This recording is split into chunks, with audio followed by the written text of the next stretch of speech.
Boa noite a todos, meu nome é Washington, eu falo da belíssima cidade de Campo Grande, Mato Grosso do Sul, Brasil. Este é um canal cultural dedicado ao estudo da literatura, seja poesia, seja prosa, bem como da música clássica e erudita em geral. Nesse sentido, acredito que na semana passada, nós começamos o estudo dos Lusíadas de Luiz Vaz de Camões. Primeiramente, eu fiz um vídeo curto, postei aqui no YouTube, em que eu declamava 3 versos, mas não expliquei nada a respeito deles, Só declamei, postei, e eu queria fazer um teste para ver a aceitação desse tipo de material, Foi boa a aceitação.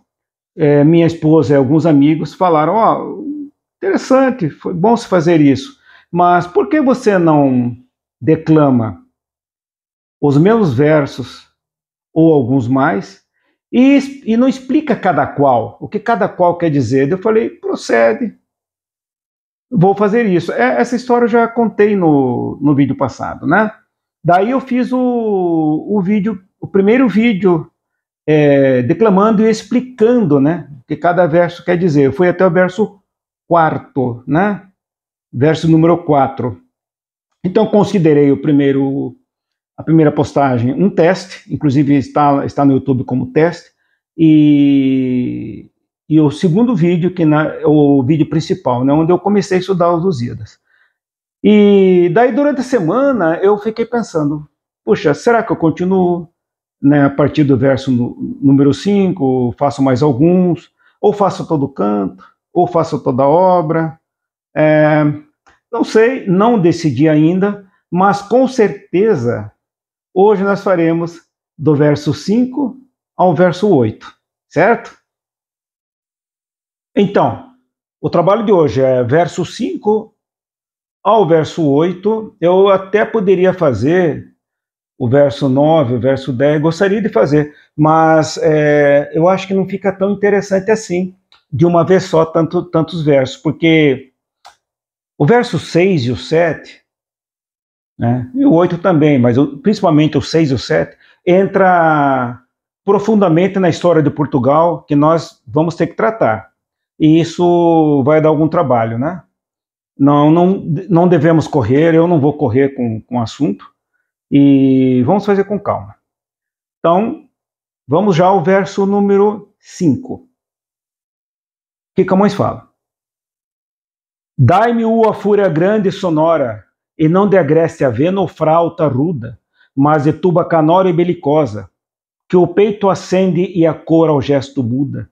Dai-me igual canto aos feitos da famosa gente vossa, que a Marte tanto ajuda, que se espalhe e se cante no universo, se tão sublime preço cabe em verso.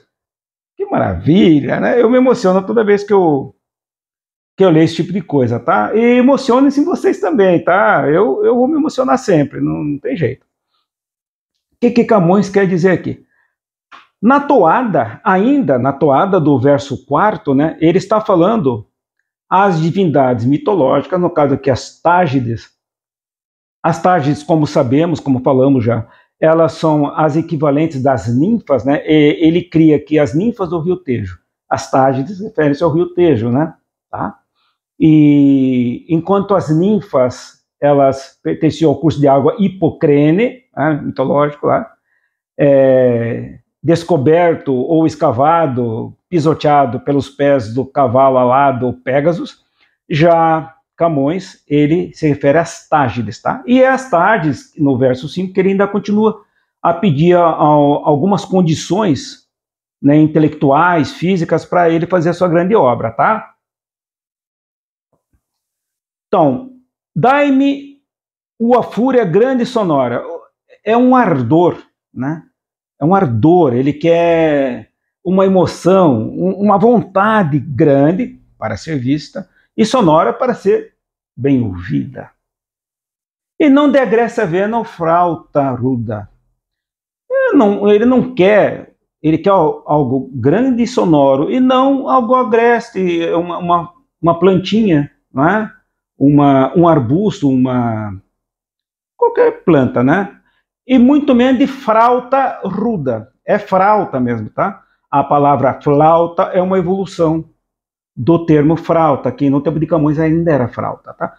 Flauta ruda, ou seja, ele não quer uma flautinha também, não, um instrumento de bambu ou um instrumento feito de osso, né, uma flautinha. Ele quer o quê?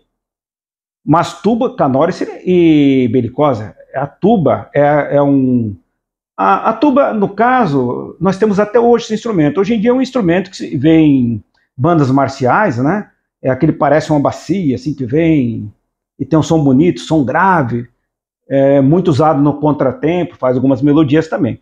No tempo de Camões, o instrumento era mais rudimentar, era uma grande corneta, né? Era um cornetão, digamos assim, né? E o que faz essa tuba, né? Ela é canora, ou seja, tem um som, né? Se refere-se a som aqui, canora, né? Tem um som melodioso, né? E no caso vai ser alto também. E por causa do belicosa, né? É uma tuba de guerra. Bello, em latim, é guerra, e belicosa vem, né, deriva dessa palavra. Ele poderia ter usado tambores de guerra aqui, mas ele quis usar tuba, tá? Foi a preferência dele.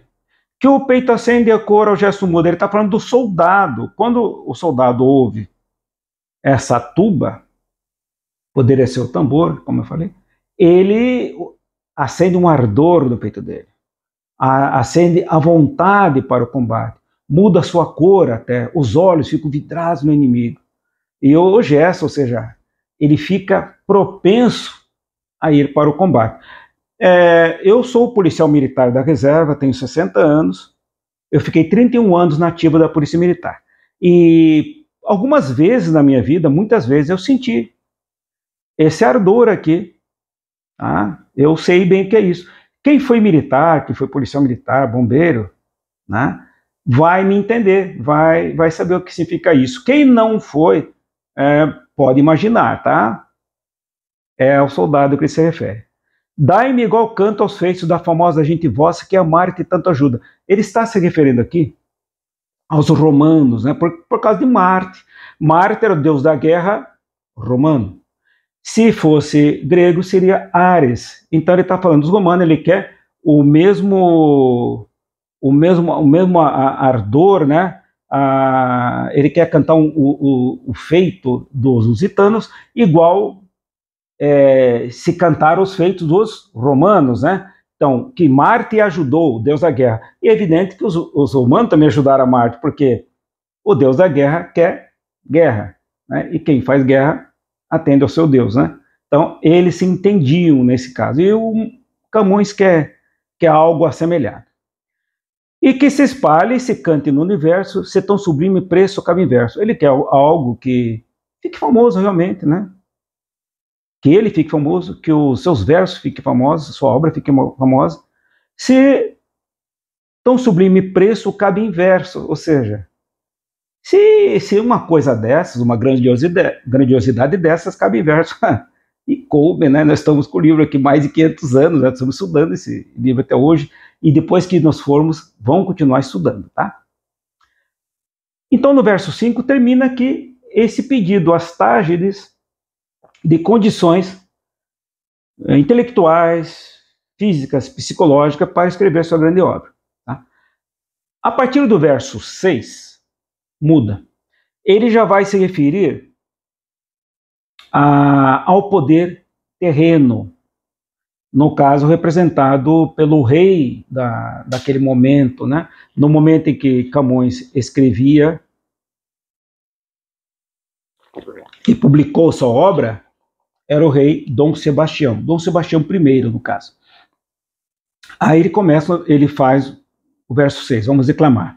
E vós, ó bem-nascida segurança da lusitana antiga liberdade, e não menos certíssima esperança de aumento da pequena cristandade. Vós, ó novo temor da maura lança, maravilha fatal da nossa idade, dado ao mundo por Deus, que todo mande, pera do mundo a Deus dar parte grande. Você vai falar alguma coisa? Então, e vós, bem nascido segurança, está falando já do Dom Sebastião, do rei. que enfeixe em suas mãos o poder secular, o poder do Estado, ou seja, ele tem que fazer o reino, né, progredir, ele tem que defender o reino, né, o seu braço forte, sua mão forte, é responsável por levar os exércitos à batalha. E mais um pouquinho, aumento da pequena cristandade.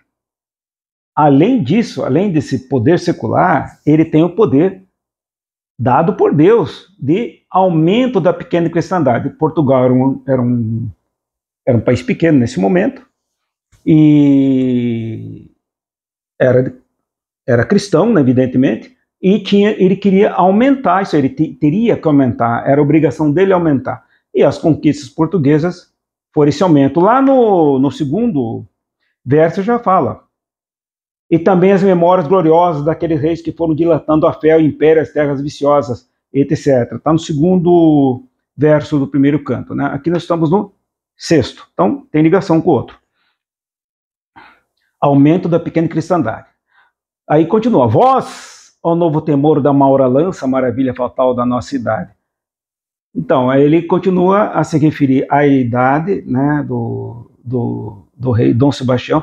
Dom Sebastião, ele assumiu o reino, na verdade, com 3 anos de idade. Os pais deles faleceram e, evidentemente, que ele não podia assumir o governo, né? Então, houve uma regência, primeiramente da rainha, né, a sua avó, a Catarina, né, Dona Catarina, e depois do seu tio-avô, o Dom Henrique de Évora, tá, cardeal da Igreja Católica. E aos 14 anos, em 1568, ele vai acabar assumindo o reino, né? E é esse momento aqui, né, quando ele assume o reino mesmo, né? O Lusíadas Camões finalizou em 1571 e publicou em 1572, então está nesse momento aqui. Maura Lança, o que é a Maura Lança? São os mouros, né? São os exércitos, os guerreiros mouros, né? Então ele é o temor, né? Naquele momento em que vivia Dom Sebastião e que vivia Camões, ainda tinha essa ameaça moura, né? Essa ameaça muçulmana. Tanto é que o fim de Dom Sebastião, que não vamos falar agora nesse momento, se dá na mão de mouros, né? Vamos falar um pouco da história de Portugal aqui. Então, olha que interessante a questão do mouro. Os mouros, né, os muçulmanos, dominaram a Península Ibérica, Portugal e Espanha, por cerca de 800 anos. Tá? Daí nunca os cristãos deixaram de reclamar e de reagir a isso.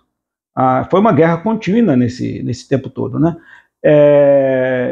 Foi, na verdade, no final, conhecida por a Guerra da Reconquista, que ela tem o seu fim, apesar de terem continuado batalhas por muito tempo, e no tempo de Dom Sebastião ainda tinha alguma coisa, em 1096. Então, em 1096, com a grande vitória sobre os mouros, né, dentro da sequência de batalhas, né, da Guerra de Reconquista, a Península Ibérica, ali, os reinos da Península Ibérica, eles vencem os mouros e, por ter atuado muito bem, Dom Henrique de Borgonha recebe de Afonso VI, rei de Leão e Castela, o Condado Portucalense, que é o atual Portugal, né?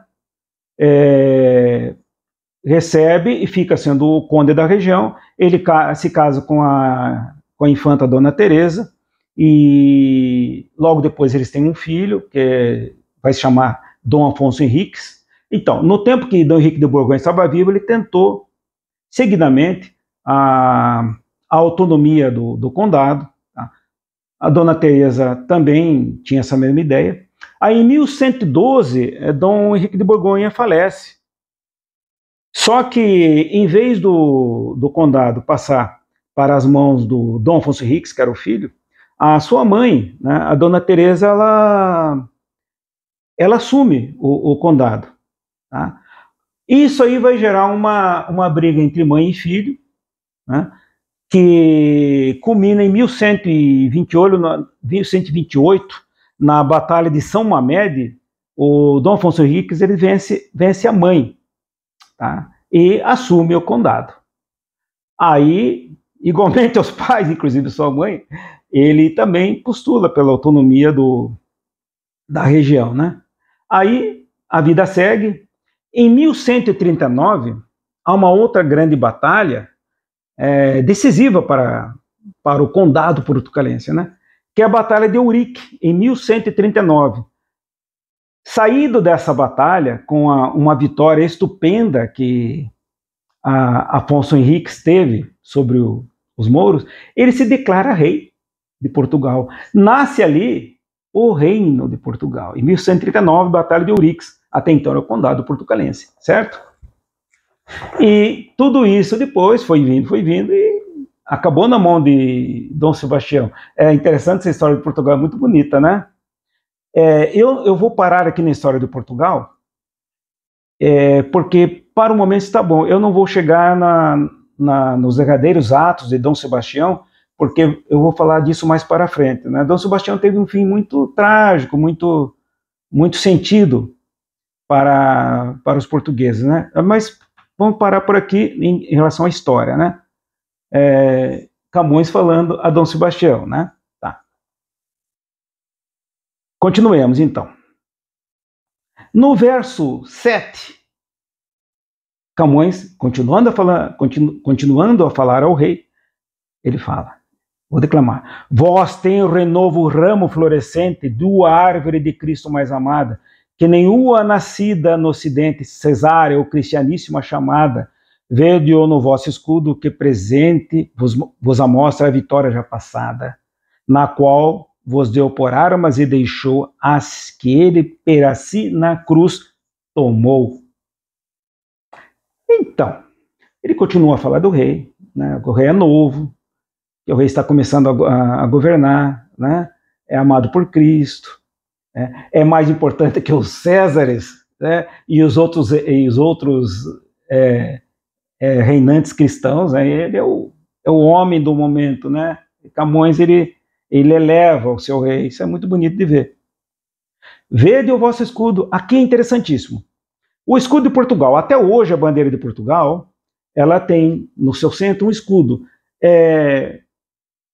Tem 7 elementos de heráldica sobre um fundo vermelho, esses 7 elementos de heráldica são as 7 fortalezas tomadas aos mouros na Guerra de Reconquista, tá? Então, até hoje está no escudo de Portugal. Ao meio do escudo tem a quina, né? São as quinas. Tem uma cruz, tem um fundo branco e tem 5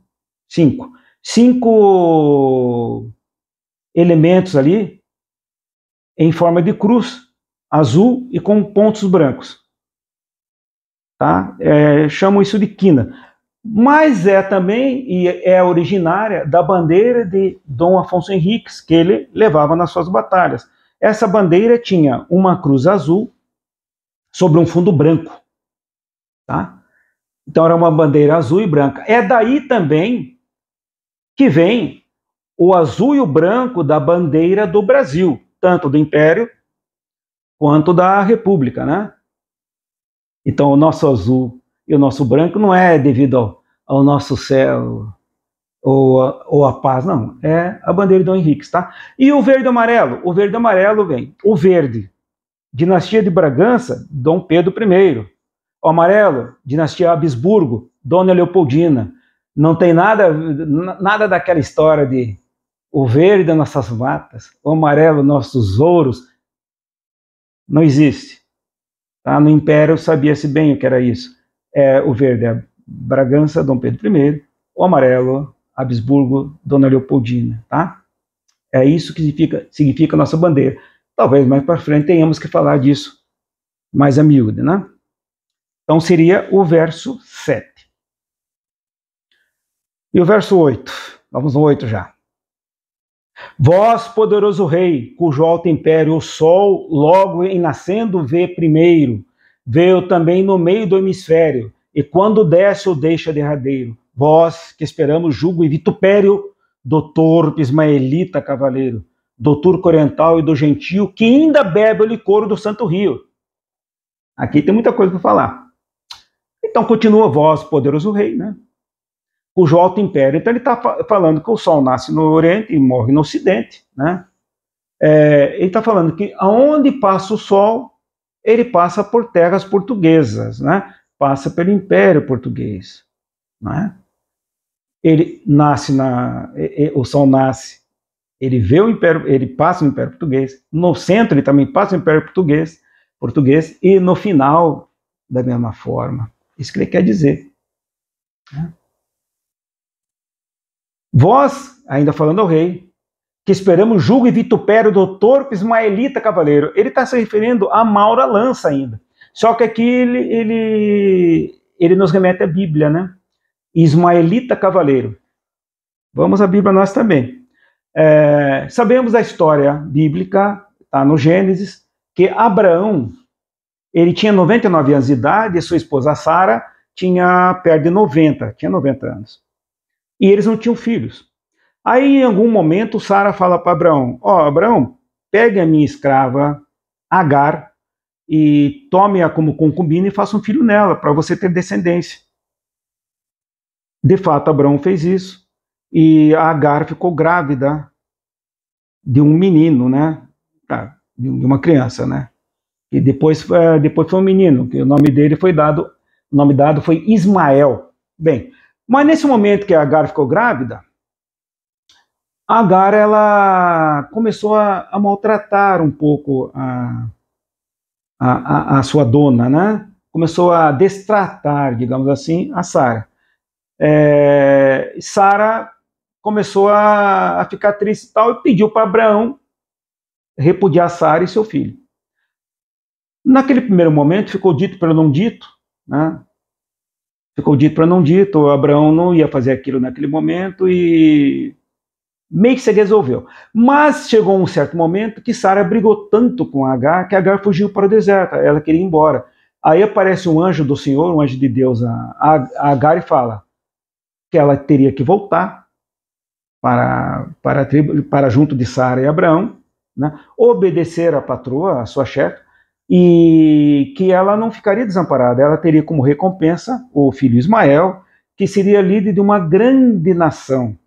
Tá? Aí ela volta, ela trata bem a Sara, só que Sara também engravida, né? Sara também engravida, né? Aliás, quando ela brigou com Agar, ela já estava grávida, tá? Deu-se a pieda dela em determinado momento e Sara fica grávida também. Aí tá. Daí Agar, né, acaba tendo filho, e ele é dado o nome de Ismael, por isso que é ismaelita aqui. E a Sara vai ter o seu filho também logo depois, Isaac. Daí ela exige de Abraão que Abraão mande Agar e seu filho embora. A Agar era uma escrava egípcia, tá? Só para constar. Aí ela realmente vai embora, mas tinha a promessa de Deus que Ismael ia gerar uma imensa nação, né? Uma nação poderosa. Como de fato fez, né? Então, árabes e judeus, eles são irmãos, filhos do mesmo pai. Não deveriam brigar como brigam, né? Mas o ser humano ele é muito complicado, né? Aí, que continua aqui, do turco oriental tal, e do gentio que ainda bebe o licor do Santo Rio. O que é esse Santo Rio? Não é? Qual é esse gentio? Bem, o Santo Rio aqui não vai ser o Rio Jordão, tá?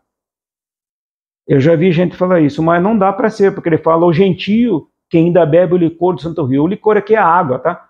Então, não é o judeu não é gentio. Gentios são os povos que não são judeus. Também não é o muçulmano, que ele está tratado em cima, o ismaelita, né? Torpe ismaelita cavaleiro. Qual que é o povo que considera um grande rio, o seu principal rio, sagrado? Na verdade, considera o rio um deus, né? é o hindu, né? Certo? É o hindu. Os habitantes da Índia, que são hindus, consideram o rio Ganges um rio sagrado.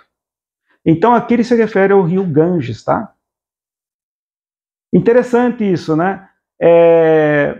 Poderia continuar, tá? Mas eu acho bom parar por aqui, já foi bastante trabalho. Foram 4 versos, né? E vamos ficar com essa aula até aqui, e depois vamos continuar. Eu fiquei animado, eu vou continuar, eu vou em frente com isso aqui.